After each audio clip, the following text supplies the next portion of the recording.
इख्तियार किया गया किसी भी हवाले से, चाहे उन्हें खाने के हवाले से है, चाहे एक्सरसाइज के हवाले से है, चाहे उनको जो एक्सेस नहीं दी जा रही, ना उनको अखबार दिया जा रहा था, ना उनको बिजली बंद की गई थी, और उनकी मुलाकातों के हवाले से ये रवैया दोबारा काबिल बर्दाश्त नहीं है। अगर दोबारा किया गया तो हमने पहले भी इंशाल्लाह एक प्लान बनाया हुआ है। ये तो क्लियर है कि हमने एक प्लान बनाया हुआ है और प्लान मैं अनाउंस कर चुका हूँ, और उस प्लान के ऊपर इंशाल्लाह हमने अभी काम भी शुरू किया हुआ है, और हमने अभी एक फ़ाइनल कॉल देकर अब इस हुकूमत से हमें जान छुड़ानी पड़ेगी, क्योंकि इस मुल्क में जिस तरीके से आइन को बार बार तोड़ा, कानून की बालादस्ती इस मुल्क में नहीं है, मुल्क का दिवालिया इन्होंने निकाल दिया है, कोई विजन नहीं है, कोई डायरेक्शन नहीं है, और जो हालात ये बनाते जा रहे हैं दिन ब दिन, ऐसी ये जो फार्म 47 की बैंडेड चोर हुकूमत है, इससे हमने छुटकारा हासिल करना है अवामी ताकत से। अब तो उसके लिए ऑलरेडी मैं अनाउंस कर चुका हूँ, इंशाल्लाह उस पर काम हो रहा है। इंशाल्लाह अब ये एक फ़ाइनल कॉल होगी, और ये फ़ाइनल कॉल ऐसे होगी कि मेरे ख्याल में अब सर पे कफन बांध के हम निकलेंगे, क्योंकि पुरअमन रह के मारे खा खा के उसके बाद हमारे वर्कर गिरफ्तार हो जाते हैं, क्योंकि हम पुरअमन होते हैं, हम आगे से रिएक्शन नहीं देते हैं उस तरीके का, फिर गिरफ्तार हो जाते हैं, फिर उसके बाद अदालतों में जिस तरीके से एक केस में उनकी रिहाई हो, फिर दोबारा गिरफ्तार कर लो, फिर किसी और पर्चे में डाल दो। ये ड्रामेबाजी जो है अब ये नाकाबिल बर्दाश्त है, और अब ये मज़ीद बर्दाश्त नहीं होगी। इंशाल्लाह पहले तो हम 9 तारीख को सवाबी के ऊपर एक बड़ा इज्तिमा कर रहे हैं, जिसके ऊपर खड़े होकर इंशाल्लाह आगे का एक लायबल दिया जाएगा, और इसके ऊपर एक मुकम्मल तरीके से एक ब्रीफिंग दी जाएगी। तो हमारा पहले जलसे का एक अनाउंसमेंट हुआ था सवाबी के ऊपर, पेशावर में, लेकिन अब उस जलसे के बजाय अब हम 9 तारीख को इंशाल्लाह हम सवाबी के मकाम के ऊपर, मोटरवे के ऊपर, वो जो हमारा एक जगह है जहाँ हम इकट्ठे होते हैं, और माशाल्लाह वहाँ से हम इकट्ठे निकलते हैं, तो वहाँ पर पूरे पाकिस्तान से लोगों को बुलाकर वहाँ पर इकट्ठे होकर फिर उसी जगह से आगे का प्लान देना है कि हमने उसके बाद उस जगह पे कैसे इकट्ठा होना है, कौन सी तैयारी करनी है, जिम्मेदारियाँ देनी है जिम्मेदारान को, पूरे पाकिस्तान के अंदर जो पार्टी के हैं उन सबको, कि उन्होंने किसी तरीके से वहाँ से लोगों को इकट्ठा करके लाना है, क्या क्या ज़रूरियात हैं साथ लेके आनी है, और इंशाल्लाह फिर वहाँ से हम ऐलान करेंगे एक डेट का कि जो हमारी फ़ाइनल कॉल होगी। इस फाइनल कॉल का मतलब ये है कि भाईजान घरों में बता के आ जाना। सबसे पहले मैं तो भी अनाउंस कर रहा हूँ कि मेरे घर वालों को मेरा पैगाम है कि उस फाइनल कॉल वाले दिन जब मैं निकलूँगा तो उसके बाद अगर मैं वापस नहीं आता तो समझ जाओ कि बस मैं नहीं आऊँगा, फिर कोई जनाजा पढ़ना है, कोई जो करना है कर लेना, और जिसने भी आना है ये सोच के आना है, क्योंकि हमने पीछे नहीं हटना। इसके बाद पुरअमन हम थे, हम हैं, लेकिन पुरअमन तरीके से हमारे साथ जो रवैया इख्तियार किया गया है हमारे लीडर के साथ, हमारी पार्टी के साथ, वो नाकाबिल बर्दाश्त है।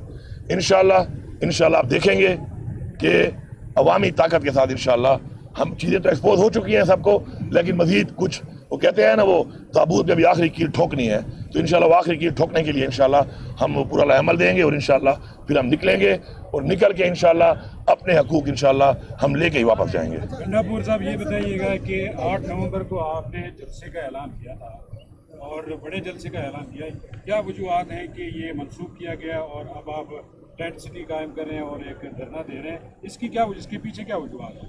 मैंने तो जलसा मनसूख नहीं किया, वही जलसा जो है 9 तारीख को मकाम शिफ्ट किया है उसका, कि वो जो 8 तारीख को हम जलसा पेशावर में कर रहे थे, उसके बजाय इंशाल्लाह हम वो जलसा 9 तारीख को सवाबी वाला जो इंटरचेंज है मोटरवे का, वहाँ पर इंशाल्लाह हम करेंगे। लीड आप भी करेंगे? ये जो आपने फाइनल कॉल दी है, ये वार्निंग किसको है, हुकूमत को या किसी और को? ये सबको ही वार्निंग है, जो भी फैसला साज हैं, और सारी बात है हुकूमतें ही हैं, तो उसके अंदर ये जो है, ये हमारा जो है ये फाइनल कॉल वहाँ पे एक लायमल के साथ आगे डेट देनी है। उस पर 9 तारीख को जो है हम इकट्ठ कर इसलिए रहे हैं कि ये हमारा पख्तूनख्वा का तो एक तरह का जिरगा होगा हमारा पख्तूनख्वा का, और बाकी पाकिस्तान से लोग आएंगे, उनके लिए एक लायमल हमने देना है, वो एक जिरगा करके बड़ा हमने इकट्ठा होकर करना है, और उसमें फैसला करना है, और फैसले में उससे पहले जो मुशावरत होगी उसके मुताबिक फिर अनाउंसमेंट होगी कि हमने उसके बाद कैसे निकलना है, कहाँ से निकलना है, किस तरीके से निकलना है, पाकिस्तान को कैसे बंद करना है, कौन से लोगों ने वो काम करना है, कौन से लोगों ने यहाँ से जाना है, कहाँ जाना है, किस तरीके से जाना है। तो वो इंशाल्लाह 9 तारीख को मैं पख्तूनख्वा का जिरगा कहूँगा इसको, कि हमारा सबका एक जिरगा होगा इकट्ठ का, और जो बाकी लोग आएंगे पूरे पाकिस्तान से, उनके लिए, उनको अपने अपने एरियाज के लिए, या उनमें से जिन एरियाज ने फिर हमारे साथ जाना होगा, उनको इंशाल्लाह पूरा एहतजाज की हम सब करेंगे। मेन कायद कौन होगा? सभी हम करेंगे, जिस तरह हमेशा होता है आपके सामने ही है। मिनिस्टर भी करेंगे। मैं तो हूँ ही हूँ ना। ईशा बीबी की रिहाई के लिए आपने किरदार अदा किया है, वो किरदार क्या अदा किया अगर आपने किया? ये देखिए, मैं एक बात बड़ी क्लियर करता हूँ आपकी तरफ से पूरी कौम को, ये जो बैठ के हर बंदा अपने कोई जो है तजिया निगार बन जाता है और कहानी एक झाड़ देता है और फिर कहानी को झाड़ के उसको अगले दो करके एक और बयानियाँ बना लेते हैं, तो ये मन गढ़त कहानियाँ, मन गढ़त बातें, मन गढ़त चीज़ें ये लगातार चल रही हैं इस मुल्क के अंदर।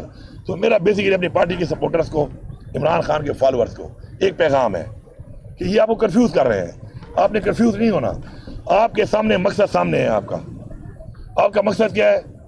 पाकिस्तान में हकीकी आज़ादी, खुद मुख्तारी, कानून की बालादस्ती और अपने आइन का तहफ़्फ़ुज़, अपने इदारों का तहफ़्फ़ुज़, अपना मैंडेट जो हमें वापस लेना है। आपको वो क्लियर है।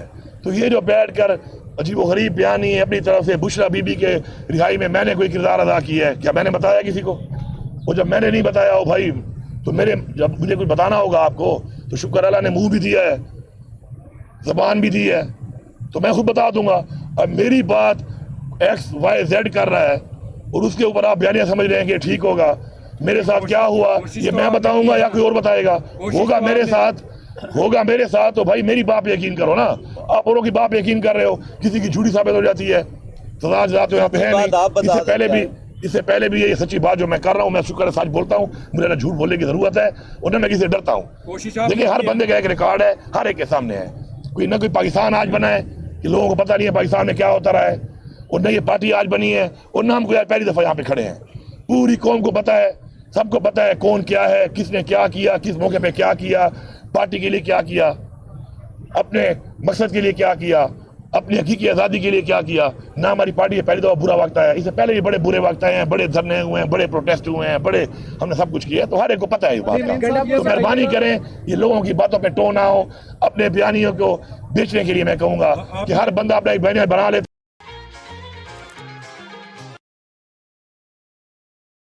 फिर कभी यहाँ पे वारंट निकाला हुआ है, कभी यहाँ पे वारंट निकाला हुआ है, कभी क्या।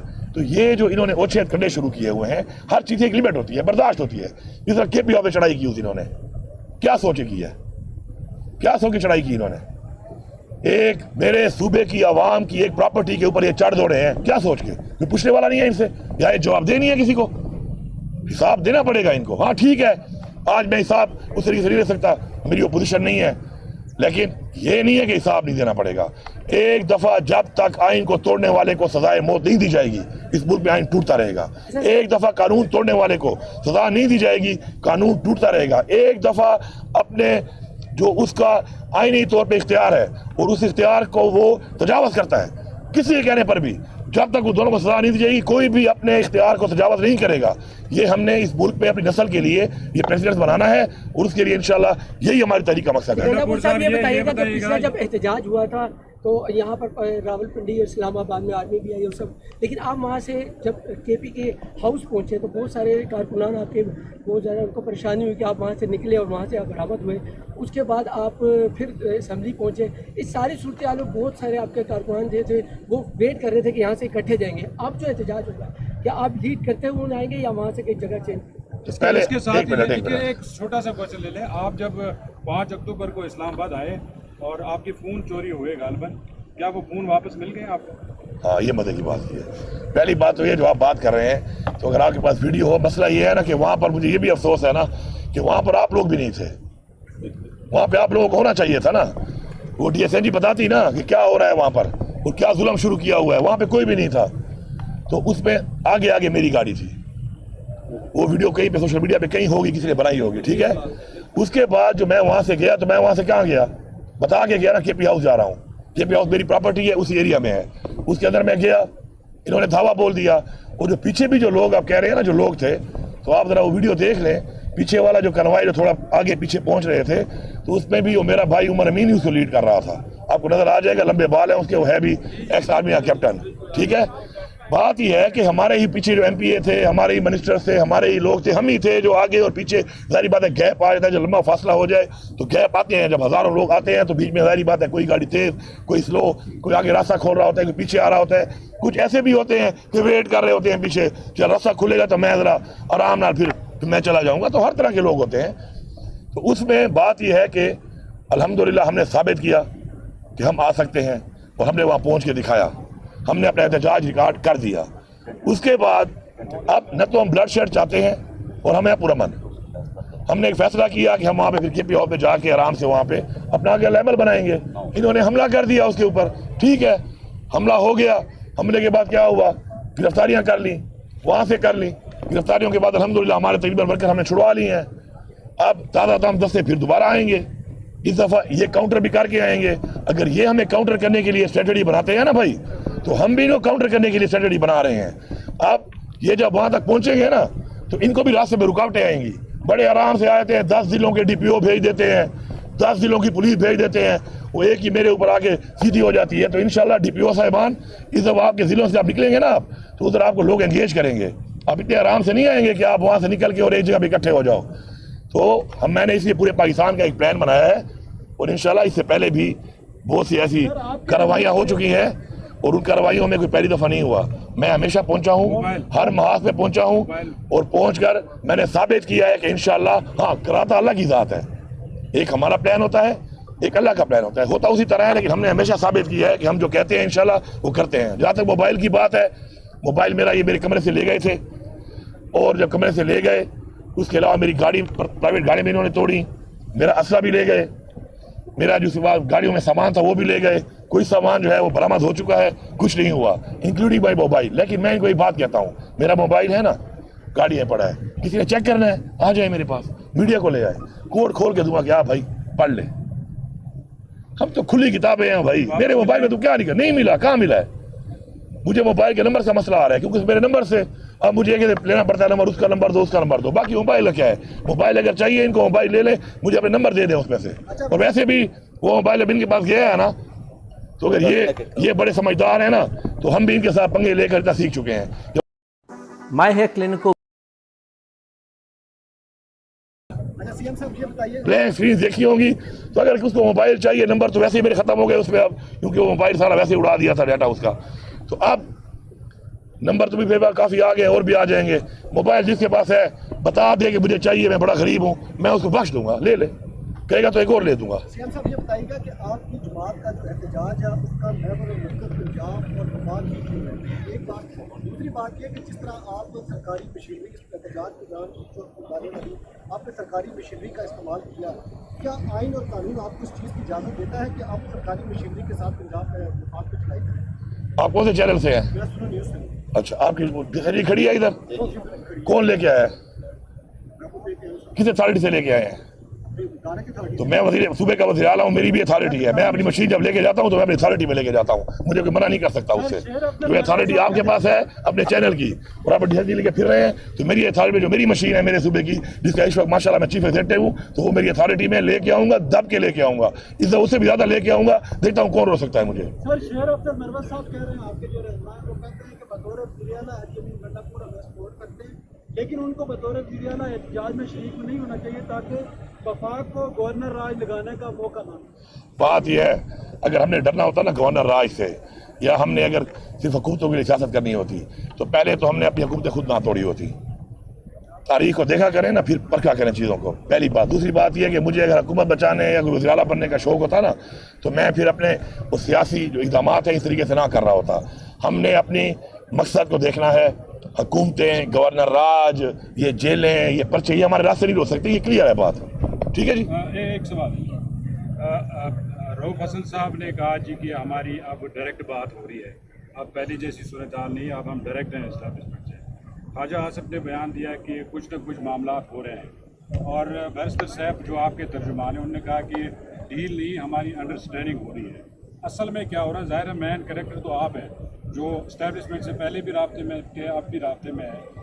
क्या कोई डील हो रही है या कोई बातचीत हो रही है, किस लेवल की बातचीत हो रही है, क्या हो रहा है? मैं फिर वही रिपीट करूंगा कि जो बंदा जो बात कर रहा है या उसका कोई अगर राब्ता है तो वो बता सकता है उसके बारे में कि डायरेक्ट है, इनडायरेक्ट है, बड़े से है, छोटे से है, दरमियाने से है। मेरी जो आप कहते हैं मेरे मुज़ाकरात होते रहे हैं, तो इमरान खान साहब ने एक वक्त में खुद ही कहा था कि मुज़ाकरात के लिए ये लोग, मैं इजाज़त देता हूँ कि मुज़ाकरात कर लें, पाकिस्तान के लिए मुज़ाकरात करने को मैं तैयार हूँ। उन्होंने खुद भी कई दफ़ा बोला। बाद में उन्होंने कहा कि मुज़ाकरात अब हम नहीं करेंगे। तो उसके बाद मेरे तो नहीं हो रहे, जिनके अगर हैं तो वो कर सकते हैं, वो अगर कर रहे हैं तो अपनी बात का वही जवाब दे सकते हैं। मेरी एक बड़ी क्लियर बात है कि मैं जहाँ पर ही बैठता हूँ, क्योंकि मेरी इंटरेक्शन तो होती है, जारी बात है, क्योंकि मैं एक ऑफिशियल एक सीट पे हूँ और ऑफिशियल एंगेजमेंट हमारी होती है, तो मैं उसमें ये बातें करता रहता हूँ, इन बातों पे बात करता रहता हूँ। और मैं हमेशा ये बात कहता हूँ कि हम सबके लिए सबसे जो पहली चीज़ है वो पाकिस्तान है। आज पाकिस्तान को नुकसान हो रहा है, आज पाकिस्तान पीछे जा रहा है, आज पाकिस्तान को जिन हाथों में दिया गया है, जिस तरीके से दिया गया है, जिनकी तरफ से दिया गया है, किन वजूहात पे दिया गया है, आगे बढ़ने के लिए हमें बड़े ज़र्फ वाले फैसले करने पड़ेंगे। अगर कोई ये समझता है कि डंडे के ज़ोर पे, बदमाशी के ज़ोर पे, ला कानूनियत करके वो किसी का आप मकसद से, नज़रिए से हटा सकते हैं, तो वो अब ये भी जान चुके हैं। अब 2.5 साल हो चुके हैं। 2.5 साल एक बड़ा लंबा अरसा है। अब इनको पता चल गया है कि जो भी ऐसे थे बुज़दिल, बिकाऊ, कॉम्प्रोमाइज्ड, वो सारे अब निकल चुके हैं, जान छूट गई है। अब जो है ना, अब वो निखरे हुए लोग आ गए हैं। अब वो छाने में वही लोग आ गए हैं कि जो आगे ही बढ़ते रहेंगे। ठीक है, आज मैंने यहाँ तक बढ़ना है, आप मुझे रोक लोगे, कल मैं फिर आऊँगा। और फिर हमारी तारीख में 17 हमले हमने किए थे ना पानीपत पर, 17 हमले तो हमारी तारीख में हैं कि 17 टाइम्स तो हमने करने हैं। वो तो हमें अपनी तारीख बता रही है। अभी तो हमने 1-2 किए हैं, अभी तो इंशाल्लाह से पहले ये अचीव कर लेंगे। Thank you. के हवाले से बात करेंगे, सब लोग वो एरिया बन चुके हैं, अमन के हवाले से कोई बात कर रहे हैं, क्योंकि लोग क्या है उनकी जान और माल में। हाँ, ये इंपॉर्टेंट सवाल है। अब ये देखें ना, इसमें भी आप जरा गौर करें, ये हालात किसने बनाए? इमरान खान की गवर्नमेंट थी। आप पूरा रिकॉर्ड उठा लें, कितनी दहशतगर्दी थी, डाटा होता है हर चीज़ का, कितने हमले हुए पुलिस पे, फौज पे, सिविलियंस पे, डाटा निकालें और जाने के बाद का निकालें। ये तबाही भी इन्होंने की है। जैसे इन्होंने ये हुकूमत गिराई, रिजीम चेंज साजिश के तहत, अमेरिका की साजिश के तहत गिरवाया, ये उसके अलाकार बने, उसके बाद दहशतगर्दी के हालात दोबारा ख़राब हुए। लेकिन अल्हम्दुलिल्लाह मेरे सूबे की आवाम में सलाम पेश करता हूँ, पुलिस, हम लोग भरपूर मुकाबला कर रहे हैं, भरपूर तरीके से हमारी फोर्सेस भी लड़ रही हैं, अवाम भी लड़ रही है, और हम दहशतगर्दी के सामने खड़े हैं, हम पीछे नहीं हट रहे।